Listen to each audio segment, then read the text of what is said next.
ஏராளமானவை உள்ளன. ஆனால் நான் குறிப்பிட விரும்புவது என்னவென்றால், எங்களுடைய செயல்பாடு, எங்களுடைய திட்டங்கள் எல்லாமே மக்களுக்காகத்தான்.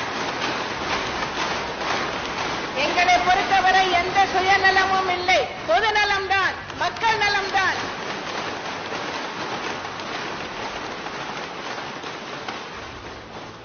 அனைத்து இந்திய அண்ணா திராவிட முன்னேற்ற கழகம்தான் உண்மையான மக்கள் இயக்கம். மக்களுக்காகவே தன்னை அர்ப்பணித்துக் கொண்ட இயக்கம், மக்களுக்காகவே தன்னை அர்ப்பணித்த தலைவியை கொண்ட ஒரு இயக்கம்.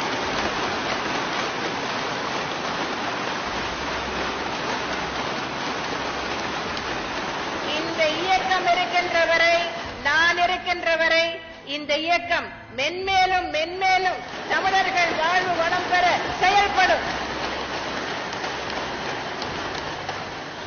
எனக்கு பின்னாலும் இன்னும் எத்தனை நூற்றாண்டுகள் வந்தாலும் அனைத்து இந்திய அண்ணா திராவிட முன்னேற்ற கழகம்